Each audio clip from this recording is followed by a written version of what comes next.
అందరికీ నమస్కారం.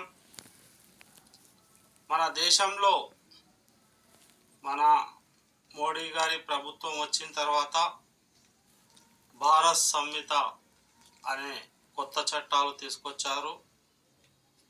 పాత చట్టాలను సవరణలు జరిపి ఆ విధంగా తొలగించడం అనేటటువంటివి కూడా చేశారు.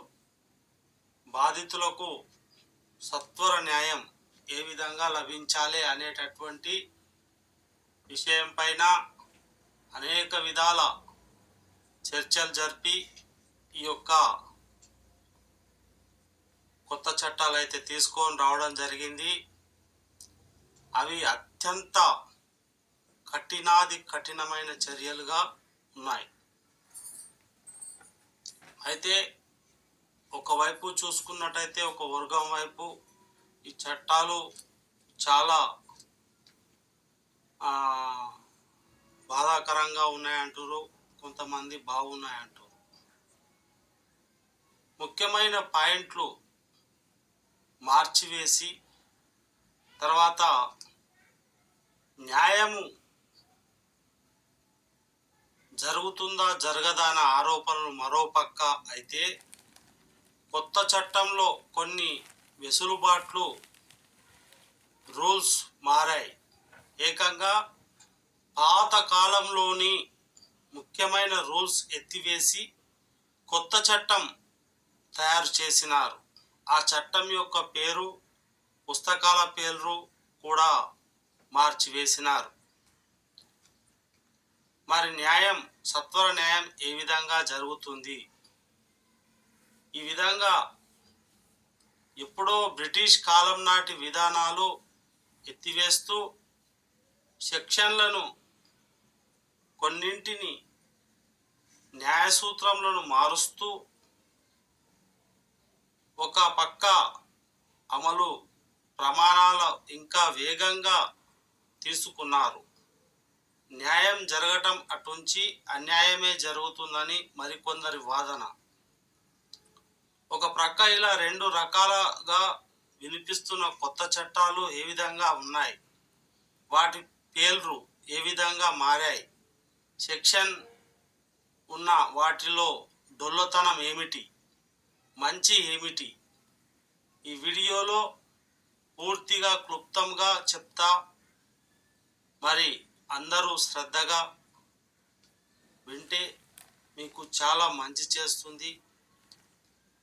ఈ యొక్క ఐపీసీ సెక్షన్ను బిఎన్ఎస్ సెక్షన్గా, భారతీయ సంహిత సెక్షన్గా, సిఆర్సిపి వీటి పేర్లు తీసివేసి కొత్త బిఎన్ఎస్ఎస్ అని కొత్తగా భారతీయ న్యాయ సంహిత, దీనిపై మరి చాలా అభిప్రాయాలు అయితే ఉన్నాయి. నేను అనాలసిస్ చేసినంత వరకు అయితే ఈ యొక్క చట్టాలు ఎక్కువ శాతం మహిళలు, స్త్రీలు ఎవరైతే ఉన్నారో వాళ్ళకే పెద్దపీట వేసినట్లుగా కనిపిస్తుంది. కాబట్టి మీ అభ్యంతరాలు ఏదున్నా కామెంట్ చేయొచ్చు. కాబట్టి మనం ఫస్ట్ సిఆర్పిసి సెక్షన్లో సెక్షన్ 65 గురించి తెలుసుకుందాం.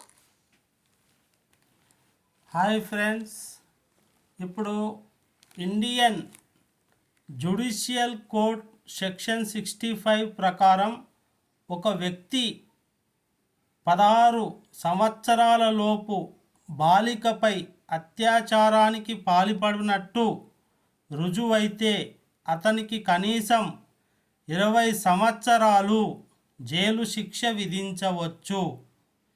ఈ శిక్షను యావజ్జీవ కారాగారానికి కూడా పొడిగించవచ్చు. ఇటువంటి కేసుల్లో దోషి జీవించి ఉన్నంత కాలం జైల్లో ఉండవలసిందే. అందరికి నమస్కారం. ఈ యొక్క సెక్షన్ 65లో అత్యంత కఠినమైన శిక్ష అయితే పడుతుంది. మరి జ్యుడిషియల్ ప్రకారం ఒక వ్యక్తి 16 సంవత్సరాల లోపు బాలికపై అత్యాచారం కానీ చేసినట్లు అభియోగం నేరం రుజువైతే అతనికి పడే శిక్ష చాలా పెద్దగా ఉంటుంది. ఇంచుమించు అది ఒక మరణశిక్ష లాగానే 20 సంవత్సరాలు జైలు శిక్ష లేదా ఇంకా సమస్య చాలా పెద్దగా ఉంటే మరి ఆ సెక్షన్ ప్రకారం చూసుకున్నట్టయితే యావజ్జీవ కారాగార శిక్ష కూడా విధిస్తారు. అయితే జీవితంలో అతడు జైల్లోకి వెళ్ళిన తర్వాత ఇంకొక సంఘటన తల్లిదండ్రులు కానీ కూతుళ్ళు కానీ ఇలా చాలా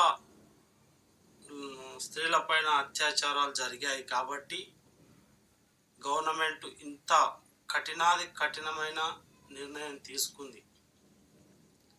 కేవలం ఇక జైల్లోకి పోతే మళ్ళీ బయటికి రావాలంటే అతని శవం మాత్రమే వస్తుంది. దాని తీవ్రతను బట్టి ఈ యొక్క కేసు మరి బిఎన్ఎస్ సెక్షన్ భారత్ సంహితలో ఐపీసీ సెక్షన్ను మార్చి ఈ విధంగా చేసినారు. ఇది సెక్షన్ 65 గురించి తెలుసుకున్నాం. తర్వాత సెక్షన్ చూసుకున్నట్టయితే ఫ్రెండ్స్ 66 66 అత్యాచార సమయంలో ఒక మహిళ చనిపోతే లేకుంటే ఆ పరిస్థితి చనిపోయే పరిస్థితికి వెళ్తే దోషికి 20 సంవత్సరాల జైలు శిక్ష పడుతుంది. ఈ నేరాల్లో సైతం యావత్ జీవ కారాగార శిక్ష కూడా పడుతుంది. నిందితుడు ప్రాణాలతో బయటికి రాడు, అతని శవం మాత్రమే బయటకు వస్తుంది. ఇది 66 section. Welcome to Telangana BRS tech. ఎవరైనా సబ్స్క్రైబ్ చేసుకోకుంటే దయచేసి సబ్స్క్రైబ్ చేసుకోండి. అయితే సెక్షన్ 66 ఏం చెప్తుందంటే అత్యాచార సమయంలో మహిళ చనిపోతే లేకుంటే చనిపోయే పరిస్థితికి వస్తే పడే శిక్ష మాత్రం చాలా కఠినతరంగా ఉంటుందని మనం తెలుసుకున్నాం. 20 ఏళ్ళ జైలు శిక్ష లేదంటే యావత్ జీవితాంతం అందులోనే ఇక ఉండిపోవాల్సి వస్తుంది. అయితే ఇంత కఠినతరమైన శిక్షను ఎందుకు చేశారు అంటే ఇది సమాజంలో చాలా మనం దిశ కేసు చూసాం. అలాగే చాలా పెరిగిపోయినటువంటి అత్యాచారాలు భారత్లో ఇక ఉండకూడదు అని మరి మోదీ గవర్నమెంట్ ఇంత గొప్ప కఠినమైన చర్య, శిక్షలు తగ్గుతాయో మరి పెరుగుతాయో తెలియదు, కానీ కఠినతరమైన శిక్ష అయితే ఈ యొక్క భారత్ సంవిధాన్ బిఎన్ఎస్ అప్పుడు ఐపీసీ సెక్షన్ ఉండే, ఇప్పుడు పేరు మార్చారు. అందులో ఉన్నటువంటి మెయిన్ పాయింట్స్ కూడా మార్చి ఈ విధంగా అయితే చేసినారు. మరి కామెంట్లో తెలియజేయండి ఈ సెక్షన్ మీకు ఎలా అనిపించిందో. తర్వాత సెక్షన్ చూసుకున్నట్టయితే మీరు వినండి. Welcome to Telangana BRS tech. ఎవరైనా సబ్స్క్రైబ్ చేసుకోకుంటే దయచేసి సబ్స్క్రైబ్ చేసుకోండి.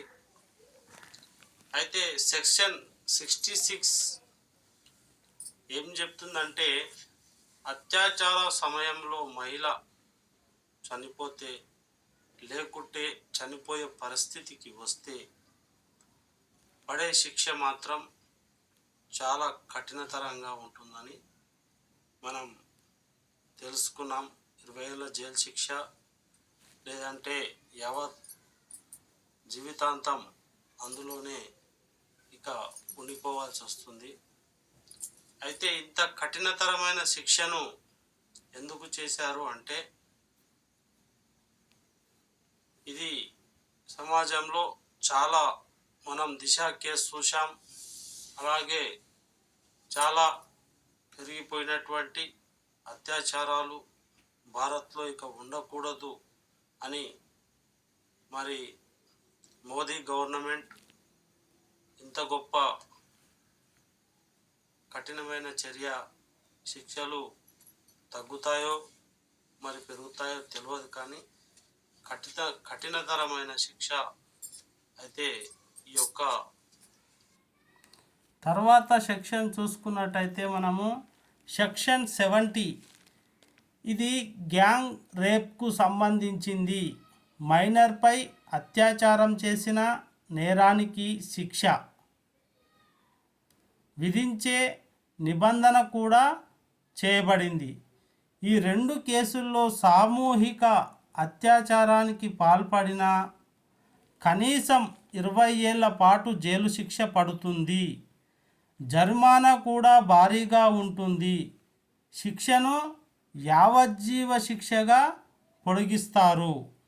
అంటే అతడు బ్రతికినంత కాలం జైల్లోనే ఉండాలి. చచ్చిపోయిన తర్వాత శవాన్ని మాత్రమే ఇంటికి పంపించేటటువంటి కఠినమైనటువంటి శిక్ష. హలో, సెక్షన్ 70, ఈ యొక్క సెక్షన్ 70లో ఇది గ్యాంగ్ రేప్ సంబంధించింది. ఈ సంఘటనలో వ్యక్తులు ఒకరైనా, ఇద్దరైనా, 10 మంది అయినా, ఎంతమంది అయినా కావచ్చు, వాళ్ళందరికీ కూడా ఈ శిక్ష అనేటటువంటిది వర్తిస్తుంది. ఎందుకంటే 20 సంవత్సరాలు జైలు శిక్ష, ఇంకా ఆ యొక్క కేసు తీవ్రతరంగా ఉంటే యావజ్జీవ జైలు శిక్ష పడవచ్చు. అయితే ఈ కేసులో బెయిల్ అనేది ఉండదు. ఇది మరి భారీగా భరణం కూడా ఉంటుంది. ఈ యొక్క వ్యక్తులు జైలు జీవితంలో యావజ్జీవం పడితే చచ్చిపోయినంత వరకు అందులోనే ఉండాలి. ఇక బయటికి వచ్చే అవకాశమే లేదు. ఈ సంఘటనలో ఎవరైనా ఇన్వాల్వ్ అయి ఉంటే వాళ్ళకు కూడా ఇదే శిక్ష వర్తిస్తుంది. నాకు తెలియదు, నేను అక్కడ ఉన్నాను అని అంటే చాలు, బయట ఉండి చేయించినా కూడా ఈ శిక్షలు వర్తిస్తాయి. ఆ క్షణం పిలిస్తే వెళ్ళాను అని కూడా కొందరు తప్పించుకునే ప్రయత్నం చేస్తారు, కానీ అక్కడ కోర్టులో మాత్రం చెల్లదు. కాబట్టి ఇది అత్యంత కఠినమైన శిక్షగానే పరిణమిల్లాలి. ఈ యొక్క సెక్షన్ 70 కూడా లేడీస్కు చాలా అనుకూలమైనటువంటి సెక్షన్గానే మనం పరిగణలోకి తీసుకోవాలి. ఈ సెక్షన్లో ఏంటంటే పురుషులే చాలా జాగ్రత్తగా ఉండాలి. మరి తర్వాత సెక్షన్ మనం చూసుకుందాం. మనం తర్వాత సెక్షన్ చూసుకున్నట్టయితే సెక్షన్ 71, ఒక వ్యక్తి అత్యాచారం లేదా సామూహిక అత్యాచారంకు సంబంధించిన కేసులో దోషిగా మళ్ళీ అదే నేరంలో దోషిగా తేలితే అతడు జీవిత ఖైదు అనుభవించవలసి ఉంటుంది. అంటే అతని శవం మాత్రమే బయటికి వస్తుంది, ఇక జీవితంలో బయటి ప్రపంచంలోకి రాడు. అందరికీ నమస్కారం. ఒక వ్యక్తి అత్యాచార కేసులో నిందితుడుగా మరి అతడు నేరం రుజువైతే మళ్ళీ అదే అత్యాచార కేసులో ఆ నిందితుడు రుజువైతే అతనికి యావజ్జీవ కారాగార శిక్ష అయితే పడుతుంది. ఎందుకంటే ఈ యొక్క యావజ్జీవ కారాగార శిక్ష ఇక జీవితం మొత్తము వాళ్ళు జైల్లోనే ఉండవలసినటువంటి పరిస్థితి ఉంటుంది. అతడు మరణించేటంత వరకు ఆ యొక్క జైల్లోనే ఉండాలి. తర్వాత శవాన్ని మాత్రమే అప్పచెప్తారు. ఇది మరి కొత్తగా వచ్చిన చట్టం.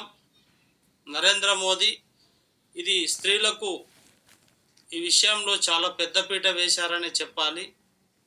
స్త్రీల విషయంలో వాళ్ళ జోలికి పోవాలంటే మనం కిలోమీటర్ దూరంలో ఉంటేనే చాలా మంచిదని నా అభిప్రాయం అనుకుంటున్నారు. కానీ ఇది గవర్నమెంట్ అభిప్రాయం, వాళ్ళ యొక్క నిర్ణయం, నాది కాదండి.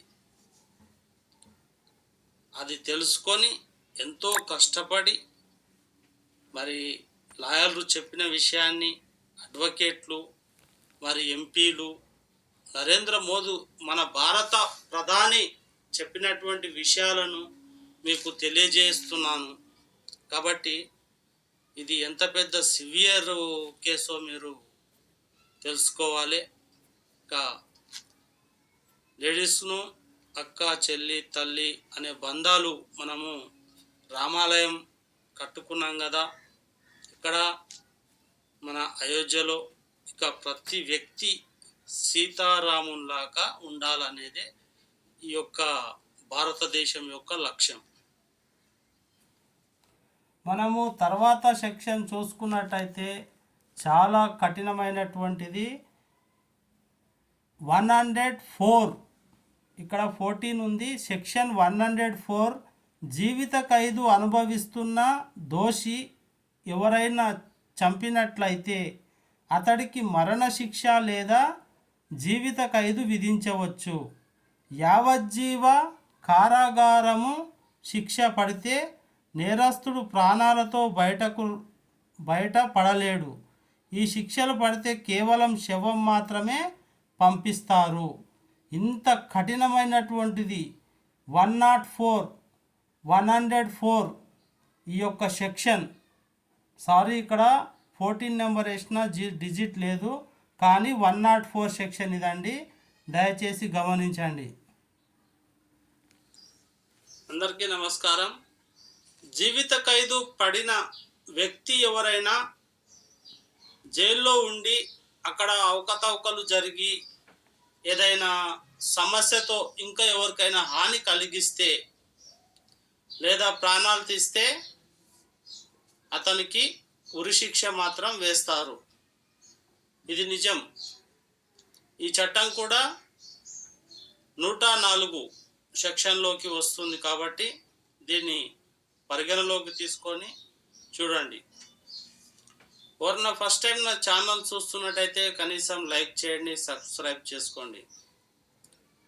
ఈ యొక్క చట్టాలలో ఎక్కువ ప్రాధాన్యత స్త్రీలకు ఇవ్వబడింది.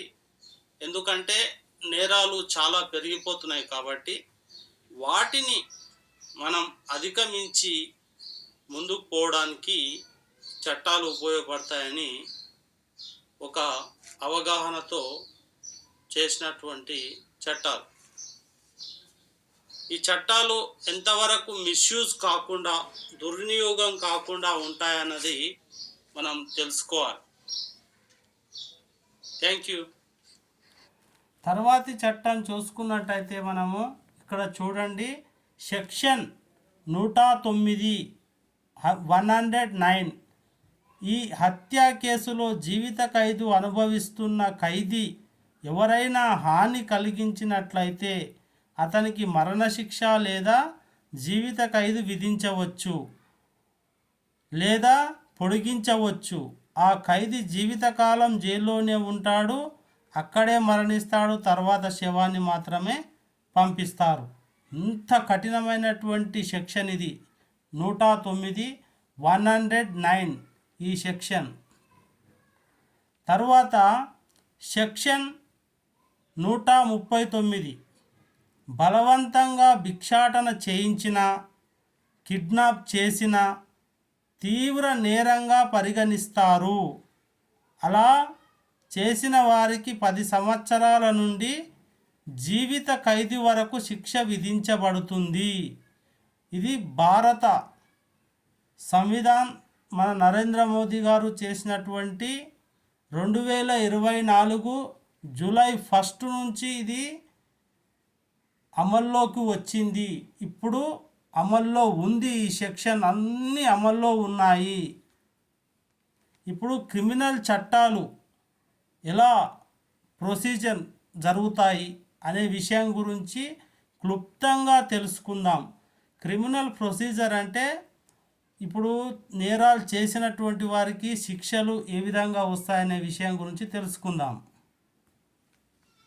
అందరికీ నమస్కారం. ఇప్పుడు మనం ఈ యొక్క క్రిమినల్ చట్టాల గురించి పూర్తి వివరణలతో తెలుసుకుందాం.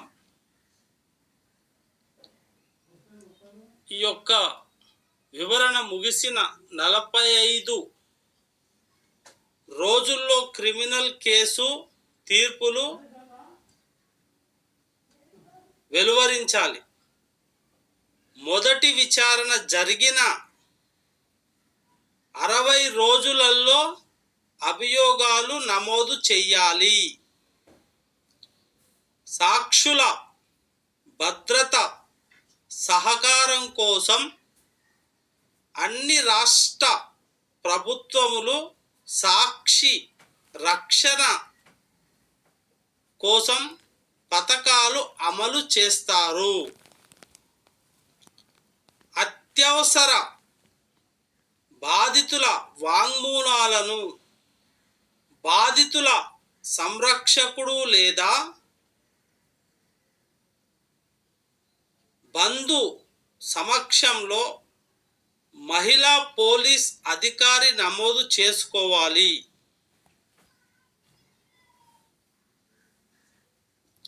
ఆ అధికారి లేనట్టయితే పురుష అధికారి కూడా చేసుకోవచ్చు.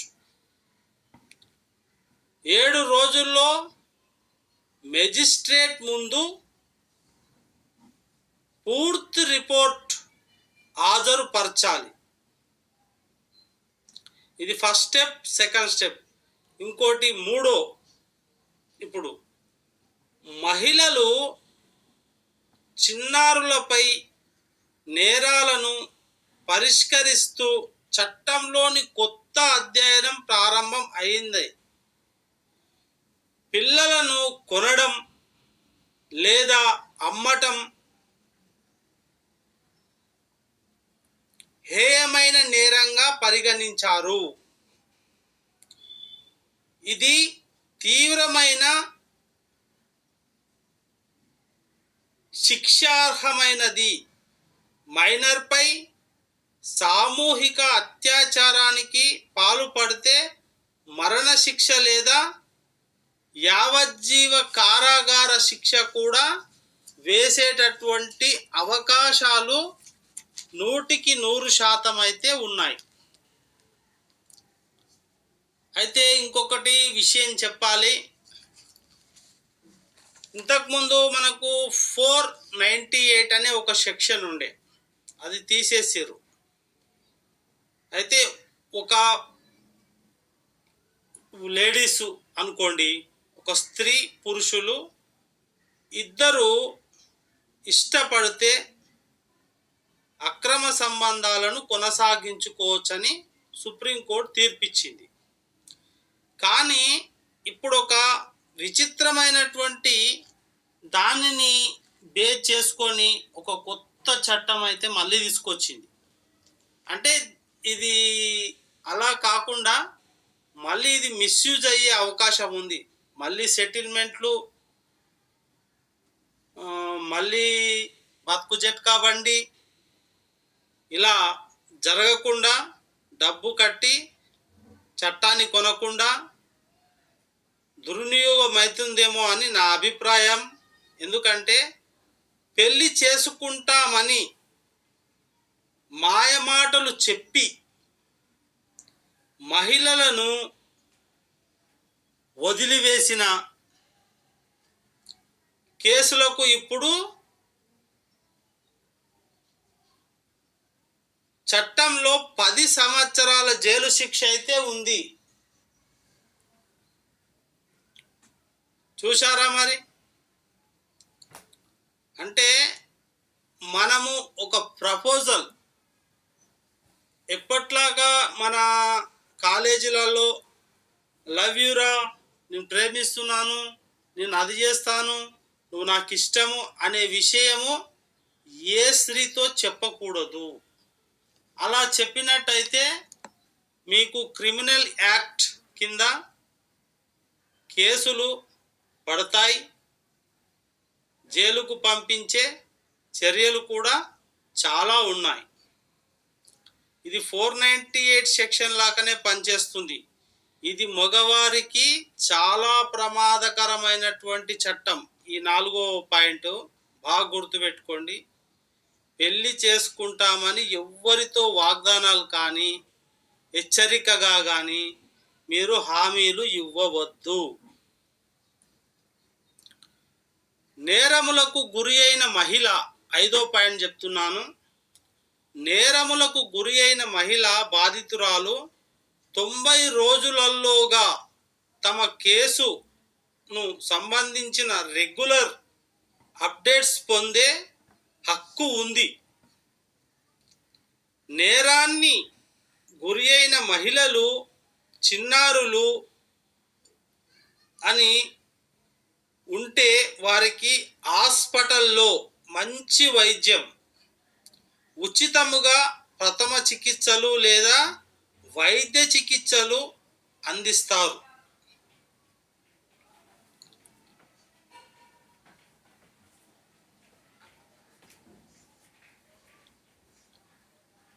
IFIR కాపీలు, police report, charge sheet, statements, enforcement ఇతర డాక్యుమెంట్లు కాపీలను 14 రోజుల లోపల పొందటానికి నిందితుడు,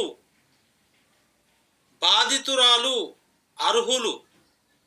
కేసుల విచారణలో అవసరమైన జాప్యాన్ని నివారించడానికి కోర్టులు గరిష్టంగా 2 వాయిదాలు మాత్రమే ఇస్తుంది. అంటే ఎంతో త్వరగా కేసు ఫినిష్ చేసేసి ఎవరైతే నేరస్తులు ఉన్నారో వాళ్ళని జైలుకు నెట్టేసేస్తుంది.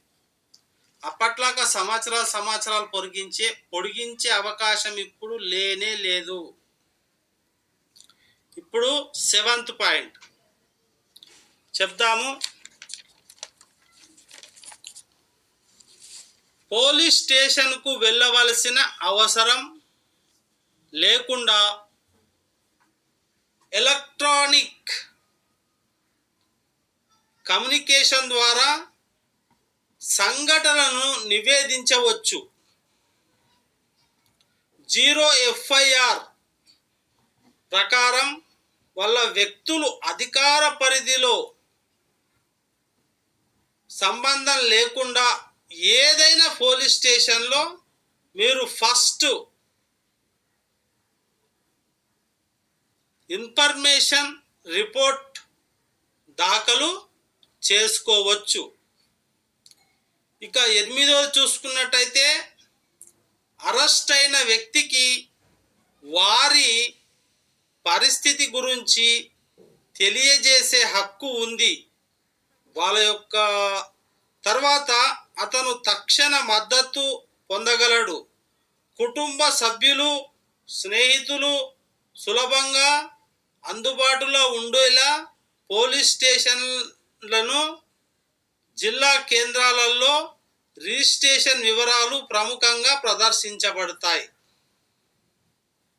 మీకు అర్థమైంది అనుకుంటున్నా. ఎవరైతే నిందితుడు అరెస్ట్ అయ్యారో అతని యొక్క పూర్తి వివరాలు ఎక్కడ జిల్లా కేంద్రాల్లోని మెజిస్ట్రేట్ కార్యాలయాల లోపల పొందుపరుస్తారు. తీవ్రమైన నేరస్తులకు సంబంధించిన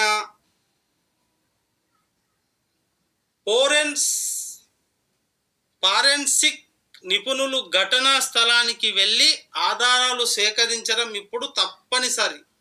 ఏ చిన్న సంఘటన జరిగినా, మర్డర్ జరిగినా, మనము సిఐడి సీరియల్ చూస్తుంటాం కదా, ఆ సిఐడి సీరియల్లో ఆధారాలు ఏ విధంగా ఫోరెన్స్ రిపోర్టు వాళ్ళు టెస్టులు చేసి ఫలానా వ్యక్తి వేలి ముద్రలు కానీ అక్కడ దొరికిన ఏ ఆధారం కానీ, భౌతికమైనటువంటి ఏ ఆధారం కానీ వదలకుండా దాన్ని నిజ నిర్ధారణ చేసే వరకు విడిచిపెట్టేదే లేదు.